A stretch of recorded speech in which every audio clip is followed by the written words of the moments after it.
Hello everyone guys, welcome again, this is Lucy Vlog. At ngayon ay magluluto naman ako guys ng tanghalian. Ang walang kamatayang pasta always. Kung sa Pilipinas ay rice is life, dito ay pasta is life. Kapapasta lang kahapon, but yan ang gusto nila, pasta again. For this time naman gagawa tayo ng pasta tuna. Yun na nga, tuna pasta guys. Ayan. At eto na nga guys, nagsalang na ako ng tubig na pagpapakuluan ng pasta. Ayan, kumukulo na guys. Oh. Ayan, lagay na natin ang pasta. Dito guys, ilalagay ko lang sa tubig na pakuluin ay asin. Ayan, bulog ko na ang pasta guys. Ayan guys, lagay na natin yung pasta. Ayan. Kaunti lang at 2 tao lang naman ang kakain.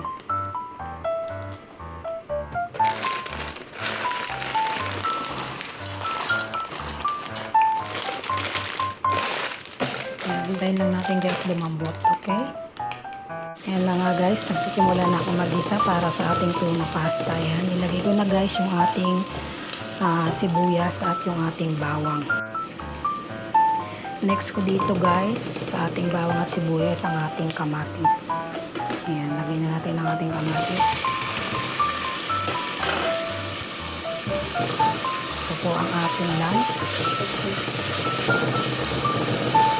Pasta again. Ito naman ay tuna. Ayan. Close muna natin guys para maluto yung ating kamatis. Ayan. Ayan guys, kasabay pala ng ating pagluluto guys ay nagliligpit din tayo ng ating mga pinamili. Dahil ngayon ay malapit na ang Ramadan. Ayan, namili na ng mga gamit. Puno na naman ang ating mga sangkap. Ayan guys. Ayan.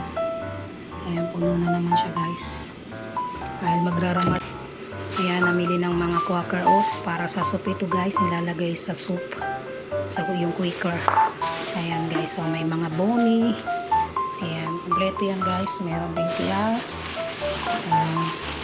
may banana, may pilpil, may apple. Ayan guys, so mga tinapay. Habang nagluluto tayo guys ay nagliligpit din tayo ng mga pinamili. Lagay natin yan sa rep. Kaya lang nga guys, puno na at luto na itong ating kamatis. Lagay na natin guys yung ating tuna. Ayan. Kaya lagay ko na yung tuna. Ayan, may bukas pa kaya ito muna gamitin natin.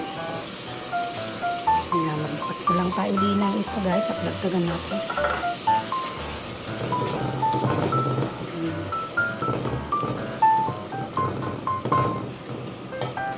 Ayan guys, nilagay ko na yung tuna. Lagyan na siya natin guys ng bagdunas. Ayan po yung bagdunas na ilagay ko na. Lagyan ko na rin guys ng mga pampalasa tulad ng bahar. Guys, ito po yung bahar. Ayan. Then ang pabrika. Ayan, ang pabrika to guys.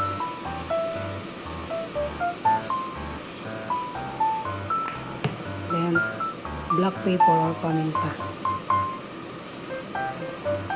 Ayan, pagsamasamahin lang natin po yan.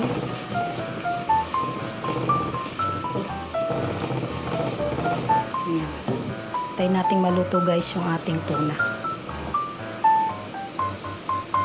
Guys, next naman natin ang tomato sauce. Ayan.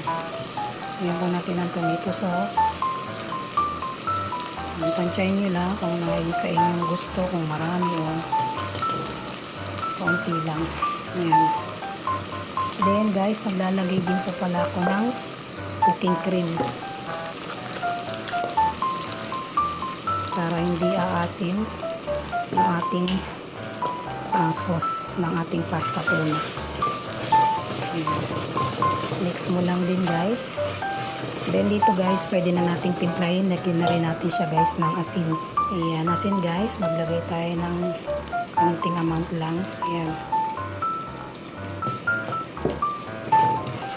Siyempre, titimplahin natin yan guys kung naaayon na sa inyong panlasa. Ayan po. Ayan guys, at timpla natin ng lasa. Ayan, pwede na natin po ngayon ilagay yung ating pasta. Yung nilaga nga natin kanina. Ayan, ito na po yung pasta na drain na nahugasan. Lagay na po natin sa sauce ng ating niluto. Ayan. Mix mo lang din po yan guys. Ayan, luto na po ang ating po pasta tuna. Ayan guys, oh. Wow! Ang munting tanghalian guys. Ayan. Haluin mo lang mabuti para mapagsama-sama sa pasta yung sauce na niluto natin. Ayan. Ayan po ang simple na tanghalian. Ayan, leave lang muna natin dito yan. Iwanan po muna natin saglit yan para mainin ng kaunti. Hinaan ng apoy. Ayan, takpan na natin yan guys. Okay na po yan. Ready for it na po yan. Yun na nga guys. Balik na tayo dito sa mga pinamili. Magligpit na tayo. Lagay natin sa rep yung dapat ilagay sa rep. Ilagay natin sa drawer yung mga hindi panglagay sa rep. Ayan. Ayan, ang dami na namin kubos na naman. Ayan, yung mga tinapay. Ito yan, oh. Ito, caramel. Panggamit to sa sweet sa Ramadan. Ayan, nag-stock na siya guys. Ayan. Ayan, ayan. Kubos. Ayan. Ayan na siya guys. Nilagay ko na po. Mga pinamili. Prutas. Ayan. Ligpit na natin. Lagay na sa rep iba. Ayan, kalat na. Ayan. Ayos ng rep. Ayos na rin dito. Ayan. Okay na po. Matrabaho ngayon. Ang dami. Ayan. Okay na. Ayun na nga guys. Nailagay natin lahat sa rep. Ayan. Okay na po lahat. Ang laman. Puno na. Ayan. Okay na lahat yan. Naayos na natin. Ayan. Pati mga drawer. Ayan. Okay na po yung mga stock lahat. Naiayos na. Ayan. Dito naman tayo sa lababo. Yung mga pinagamitan natin sa pagluluto. Ugasan na natin. Sana guys, mabisita niyo po ang aking munting channel, Lucy Vlog. Nagsasabing salamat sa panonood. Please like and comment. Subscribe, hit notification bell para mas updated po kayo sa mga video na aking upload. Yun naman po and God bless.